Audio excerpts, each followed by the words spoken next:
이 나이에 내가 뭘 더 바꿀 수 있겠어? 그냥 이렇게 사는 거지. 65세 이상이 되면 많은 이가 이런 말을 하곤 한다. 몸은 예전 같지 않고 세상은 점점 낯설어지니 그저 지나가는 시간에 자신을 맡기곤 한다. 하지만 정말 이대로 사는 수밖에 없을까? 초조함과 불안에 갇혀 살아가는 게 우리 삶의 마지막 모습이어야 할까? 한 할머니가 나를 찾아와 자신의 이야기를 들려주었다. 평생 아이들과 남편을 위해 살며 자신은 뒤로 밀어놨다는 그분은 은퇴 후에도 여전히 초조한 마음에서 벗어나지 못하고 있었다. 스님, 평생 초조함 속에서 살았어요. 남편과 아이들 뒷바라지하느라 조금이라도 쉬면 큰일 날 것처럼 살았죠. 그런데 이제 아이들도 다 크고 남편도 떠났는데 왜 마음은 더 초조한지 모르겠어요. 내가 뭘 잘못한 걸까요? 그분의 눈물 속엔 초조함이 쌓이고 쌓여 굳어진 삶의 흔적이 보였다. 나는 조용히 그분에게 말했다. 초조함은 잘못이 아닙니다. 하지만 그것은 당신이 붙들고 있는 무거운 짐일 뿐입니다. 그 짐을 내려놓고 고요 속에서 당신 자신을 찾아야 합니다. 사실 초조함은 우리 마음속 깊이 뿌리박혀 있다. 어려서부터 우리는 끊임없이 무언가를 이루어야 한다는 사회적 압박 속에서 자란다. 좋은 학교, 좋은 직장, 좋은 가정을 꾸리라는 기준은 끊임없이 우리를 재촉한다. 나이가 들어 이런 기준에서 조금 자유로워져도 초조함은 사라지지 않는다. 그것은 또 다른 형태로 변해 우리를 따라다닌다. 더 잘 살았어야 했는데라는 후회나 지금도 무언가 더 해야 하지 않을까? 라는 불안으로 우리를 괴롭히곤 한다. 나는 한 72세 할아버지를 떠올렸다. 그는 은퇴 후 할 일이 없어 매일 TV를 보며 시간을 보내곤 했다. 그런데 그는 점점 자신이 초라해지는 것 같다고 했다. 스님, 내가 이렇게 하루를 흘려보내도 되는 건지 모르겠어요. 나이 들수록 뭔가를 해야 할 것 같은데 아무것도 안 하고 있으면 내가 실패자처럼 느껴져요. 나는 그에게 고요 속에서 자신을 들여다보라고 했다. 아무것도 하지 않는 시간을 가져보세요. 그 시간은 당신이 무가치하다는 증거가 아니라 오히려 가장 소중한 순간입니다. 고요 속에서 당신이 정말 원하는 것을 발견할 수 있습니다. 그는 매일 10분씩 아무것도 하지 않는 연습을 시작했다. 처음에는 너무 고통스러웠다고 했다. 그저 앉아있는 것이 불안했고 머릿속에는 온갖 잡생각이 떠올랐다. 하지만 시간이 지나자 그는 자신의 초조함이 어디에서 오는지 깨닫기 시작했다. 스님, 고요 속에서 내가 왜 초조했는지 알게 됐습니다. 저는 항상 무언가를 이루어야만 가치 있는 사람이라고 생각했어요. 하지만 이제는 그런 압박에서 조금 자유로워졌어요. 고요는 우리가 잊고 있던 진짜 소중한 것을 다시 보게 한다. 한 68세 할머니는 평생 초조함 속에서 살았다고 했다. 그녀는 늘 자녀들이 성공해야 한다는 생각에 사로잡혀 있었지만 정작 그 초조함은 자녀들에게도 전염되어 그들을 불안하게 만들었다고 했다. 나중에야 깨달았어요. 제가 그토록 원했던 건 단순히 아이들과 함께하는 행복한 시간이었는데 그 시간을 초조함 때문에 다 놓쳐버렸다는 걸요. 그녀는 초조함을 내려놓고 남은 시간을 자녀들과 함께하는 데 집중하기로 했다. 그 선택은 그녀의 남은 삶을 완전히 바꾸어 놓았다. 초조함이 아닌 고요 속에서 그녀는 진짜 중요한 것을 찾을 수 있었다. 초조함은 우리가 무엇인가를 잃을까 두려워할 때 생긴다. 하지만 정작 우리가 잃어서 안 되는 것이 무엇인지 스스로에게 물어본 적이 있는가? 한 할아버지는 평생 돈 때문에 초조하게 살았다고 했다. 스님, 저는 돈이 없으면 아무것도 못할 줄 알았습니다. 그래서 항상 초조했죠. 그런데 막상 은퇴하고 보니 그렇게까지 초조해야 할 필요가 없었더군요. 필요한 건 그리 많지 않았어요. 내 마음이 문제였던 거지요. 초조함을 멈추기 위해서는 내려놓는 연습이 필요하다. 이건 꼭 가져야 한다는 생각을 버리고 지금 가진 것에 감사하는 법을 배우는 것이다. 초조함은 선택이다. 우리가 내려놓기로 결심할 때 사라진다. 나는 종종 어르신들에게 이렇게 말한다. 고요는 나이 든 사람의 특권입니다. 젊었을 때는 고요를 가질 시간이 없었지만 이제는 고요를 누릴 수 있는 시간입니다.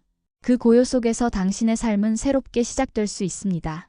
초조함을 멈추고 고요함을 받아들이세요. 그 속에서 당신은 진정한 자신을 만날 수 있을 것입니다. 한 번은 한 70대 할머니가 내게 와서 말했다. 스님, 요즘은 자꾸 쓸데없는 생각이 많아져요. 하루 종일 머릿속이 복잡하고 불안한데 아무도 제 말을 들어주지 않아요. 집에서 혼자 가만히 있으면 미칠 것 같아요. 그분의 눈빛은 불안감으로 가득 차 있었다. 나는 잠시 그분의 이야기를 들으며 생각했다. 고요 속에서 오는 깨달음을 두려워하는 사람은 많다. 아무도 없는 집, 아무도 대화할 상대가 없는 시간, 아무것도 하지 않는 순간은 때로는 우리를 불안하게 한다. 할머니의 불안감은 사실 마음의 소리에 익숙하지 않아서 생긴 것이었다. 나는 조용히 물었다. 혼자 있을 때 어떤 생각들이 떠오르시나요? 그분은 잠시 망설이더니 말했다. 옛날에 잘못했던 일들이 생각나요. 자식들에게 화냈던 일, 남편을 제대로 챙기지 못했던 일. 그리고 앞으로는 혼자 살아야 할 날이 더 많을 텐데 그게 너무 무서워요. 그 순간 나는 깨달았다. 그녀의 불안은 과거의 후회와 미래에 대한 두려움에서 온 것이었다. 고요함은 그런 감정을 명확히 보여준다. 우리가 피하려고 했던 감정들, 억누르려고 했던 기억들이 고요 속에서 선명히 드러나기 때문이다. 하지만 고요는 그것을 단순히 드러내기만 하는 것이 아니다. 그것을 통해 스스로를 치유할 기회를 주는 것이다. 나는 할머니에게 말했다. 고요 속에서 떠오르는 생각들은 당신의 진짜 마음입니다. 그것들을 억누르려고 하지 말고 그냥 있는 그대로 바라보세요. 그 불안이 어디에서 오는지, 무엇을 두려워하는지 잘 들여다보면 거기에서 해답이 나올 수 있습니다. 그날 이후 할머니는 매일 짧은 시간을 정해 가만히 앉아 자신의 마음을 들여다보는 연습을 했다. 며칠 후 그녀는 다시 나를 찾아왔다. 이번에는 조금 달라진 모습이었다. 스님, 처음에는 너무 힘들었어요. 앉아만 있어도 과거에 잘못했던 일들이 계속 떠오르니까 도망가고 싶었어요. 그런데 며칠 지나고 나니까 조금씩 보이더라고요. 제가 자식들에게 화를 낸 건 그들이 잘 되길 바라는 마음에서였다는 걸요. 남편에게 소홀했던 건 제 자신도 너무 지쳐 있었기 때문이었고요. 그녀는 자신의 마음을 바라보는 법을 배우기 시작한 것이다. 고요 속에서 떠오르는 기억들은 단순히 우리를 괴롭히기 위해 존재하는 것이 아니다. 그것들은 우리가 이해하지 못했던 과거를 다시 돌아보고 그 안에서 용서를 찾고 스스로를 치유할 기회를 주는 것이다. 한 할아버지도 비슷한 경험을 했다. 그는 은퇴 후 시간이 남아도는 것이 오히려 고통스러웠다고 했다. 스님, 저는 평생 바쁘게 일했어요. 그런데 갑자기 일이 없어지니까 제 자신이 아무것도 아닌 사람처럼 느껴졌습니다. 그래서 집에 가만히 앉아 있을 수가 없었어요. 밖에 나가 사람들을 만나려고 했었지만 그마저도 더 피곤하더군요. 나는 그에게 물었다. 혼자 있을 때 느끼는 불편함은 무엇인가요? 그는 한참을 고민하다가 말했다. 혼자 있을 때는 내 자신이 너무 하찮아 보입니다. 지금까지 저는 내가 쓸모 있는 사람이라고 믿으며 살았는데 이제는 내가 쓸모없는 사람처럼 느껴져요. 그는 평생 쓸모 있음을 통해 자신의 가치를 정의했던 것이다. 하지만 이제는 그 기준이 무너지고 있었다. 고요 속에서 그는 스스로의 가치를 다시 정의해야만 했다. 나는 그에게 조언했다. 고요 속에서 느껴지는 하찮음은 사실 당신이 지금껏 자신을 어떻게 바라보았는지를 보여주는 거울일 뿐입니다. 하지만 그 거울을 자세히 들여다보면 당신이 본래 얼마나 소중한 존재인지 깨닫게 될 겁니다. 쓸모가 없다는 느낌이 든다면 그것은 단지 지금까지 당신이 자신을 바라보는 방식을 바꿀 시간이 왔다는 뜻입니다. 그는 하루에 한 번 아무것도 하지 않고 고요히 앉아있는 연습을 시작했다. 그리고 몇 주 후 그는 나에게 이렇게 말했다. 스님, 처음에는 정말 힘들었습니다. 나 자신을 하찮게 느끼는 기분 때문에 고요함을 견딜 수가 없었어요. 그런데 시간이 지나면서 깨달았어요. 내가 쓸모 있는 사람이어서가 아니라 그냥 있는 그대로의 내가 충분히 괜찮은 사람이라는 걸요. 고요는 그를 치유했고 그의 가치를 새롭게 발견하게 했다. 우리는 흔히 고요함을 불편한 것으로 여긴다. 하지만 그 불편함 속에는 우리가 도망쳤던 진실이 담겨 있다. 그것은 우리가 정말로 원하는 것, 우리가 정말로 필요로 하는 것을 알려주는 나침반 같은 존재다. 고요 속에서 깨달음을 얻은 이들의 공통점은 하나다. 그들은 고요함이 처음에는 두렵고 불편했지만 그것을 마주할 용기를 냈을 때 자기 자신과 더 깊이 연결되었다는 것이다. 나는 고요 속에서 이런 깨달음을 얻었다는 한 할머니의 이야기를 기억한다. 스님, 저는 평생 남들을 위해 살았어요. 가족을 위해, 친구를 위해 늘 바쁘게 움직였죠. 그런데 요즘은 아무도 저를 필요로 하지 않는 것 같아 외로웠어요. 그런데 어느 날 고요 속에서 이런 생각이 들더군요. 나는 남을 위해 살았지만 정작 나 자신을 위해서는 아무것도 하지 않았구나. 그걸 깨닫는 순간 처음으로 내가 나 자신을 사랑해야 한다는 걸 느꼈어요. 그녀는 고요 속에서 자신과의 관계를 회복하기 시작했다.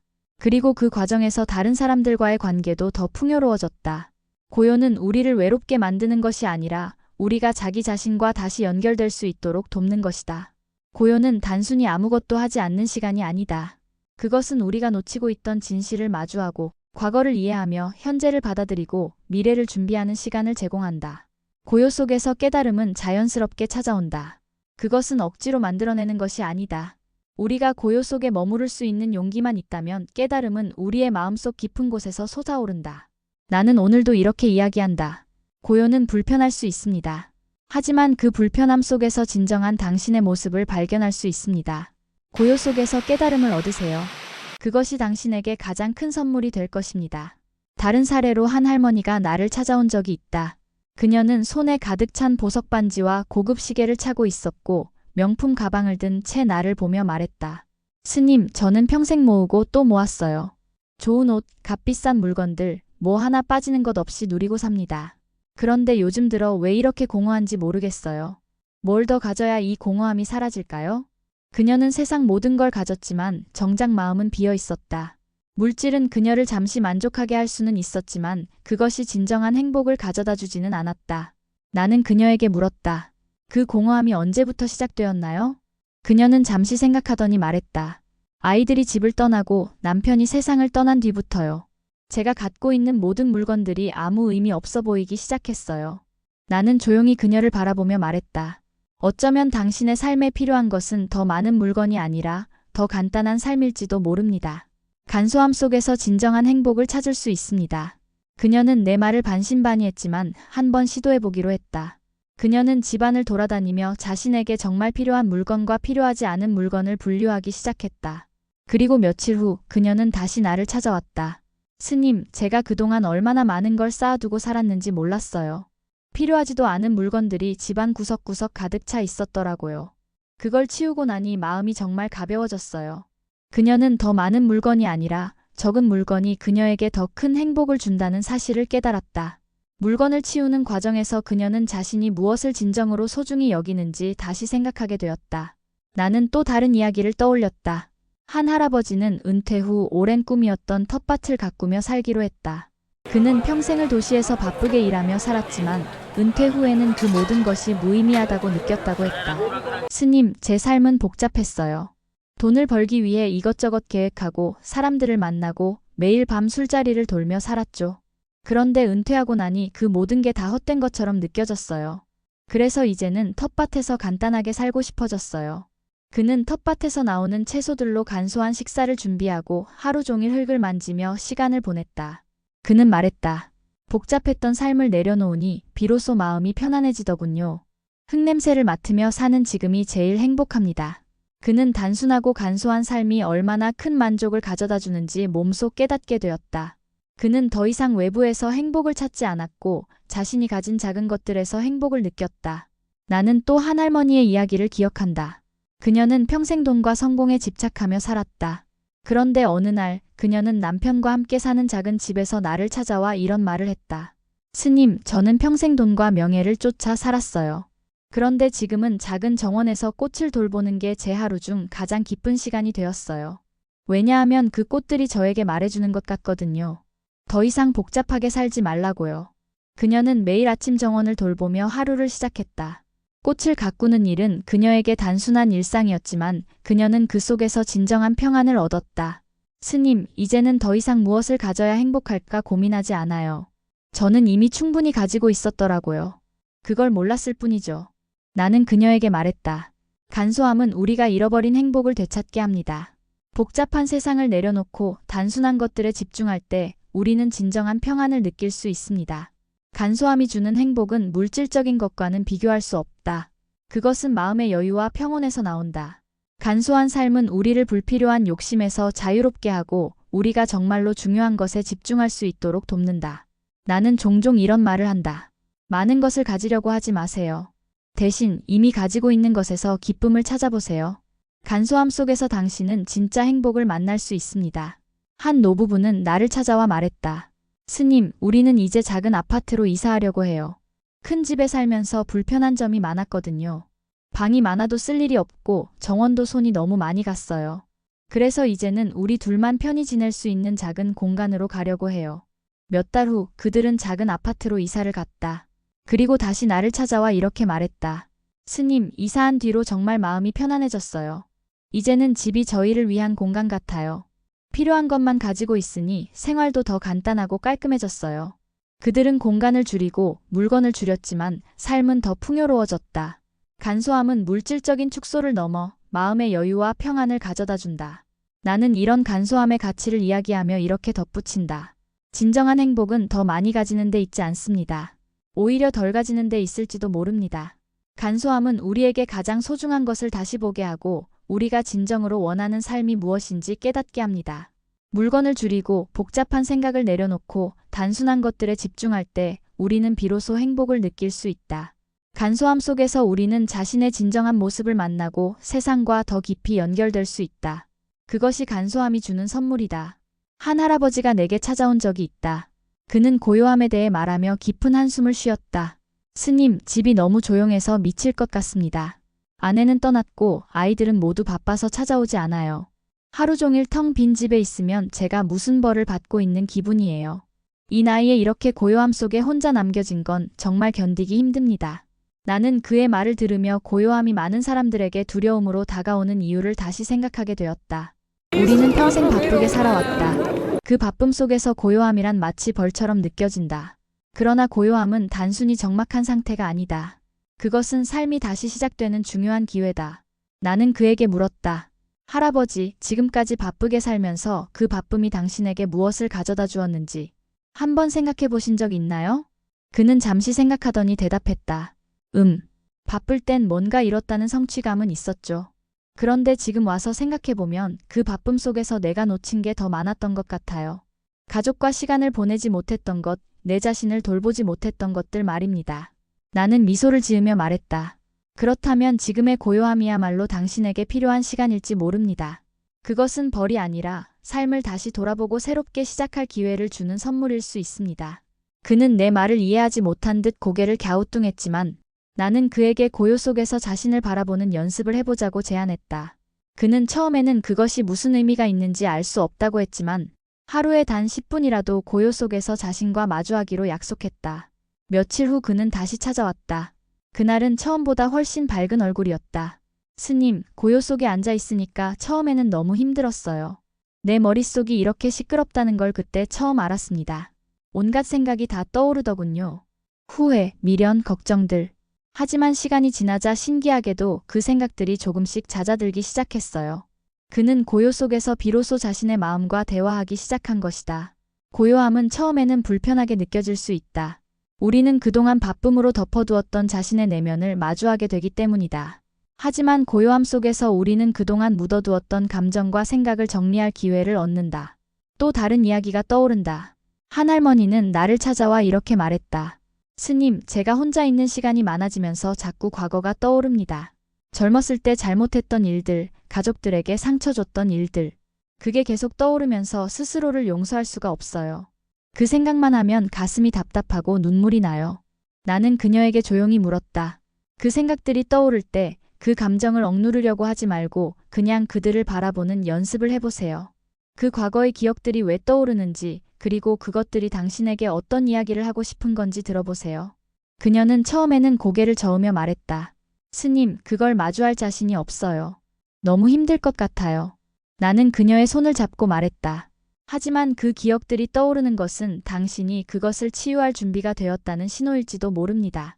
고요 속에서 그것들과 대화해보세요. 당신의 마음이 당신에게 무언가를 말하고 싶어 하는 것입니다. 몇 주 후 그녀는 다시 나를 찾아왔다. 이번에는 훨씬 차분한 얼굴이었다. 스님, 처음엔 너무 힘들었어요.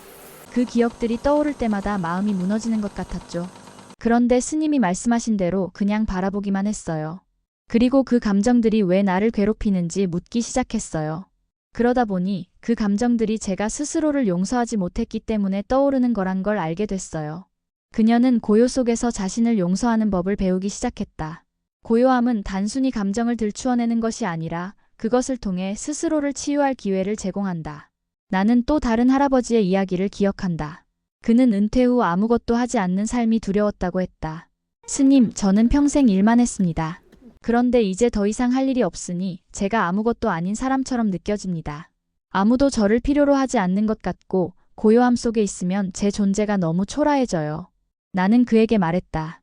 할아버지, 당신의 가치는 일이나 역할에서 오는 것이 아닙니다. 당신이 존재한다는 그 자체로 충분히 소중한 사람입니다. 고요함 속에서 당신의 가치를 다시 발견해 보세요. 그는 며칠 후 다시 찾아와 말했다. 스님, 처음에는 내가 쓸모없는 사람이라고 느껴졌지만 고요 속에서 문득 이런 생각이 들더군요. 내가 지금까지 열심히 살아왔으니 이제는 조금 쉬어도 되지 않을까? 그리고 제가 쓸모가 없어졌다는 생각 자체가 사실은 제 마음이 만들어낸 환상일 뿐이라는 걸 깨달았습니다. 고요함은 우리를 삶의 새로운 시작으로 이끈다. 그것은 우리에게 과거의 후회를 내려놓게 하고 현재를 바라보게 하며 미래를 준비할 힘을 준다. 우리는 고요 속에서 스스로의 진정한 모습을 만나고 그동안 미처 알지 못했던 삶의 깊이를 느끼게 된다. 나는 종종 이렇게 말한다. 고요함은 끝이 아니라 시작입니다. 그것은 당신에게 새로운 길을 보여주는 기회입니다. 고요 속에서 당신의 삶은 다시 시작될 수 있습니다. 고요함을 두려워하지 말라. 그것은 당신의 가장 좋은 친구가 될 수 있다. 당신이 고요 속에서 자신과 마주할 용기를 낸다면 그 속에서 새로운 삶의 문이 열릴 것이다. 이 이야기를 듣는 여러분도 고요 속에서 자신을 발견해 보세요. 아무리 늦었다고 생각해도 지금 이 순간이 가장 빠른 때입니다. 고요 속에서 자신을 만나고 사랑하고 새로운 삶을 열어가세요. 당신의 삶은 여전히 빛날 준비가 되어 있습니다.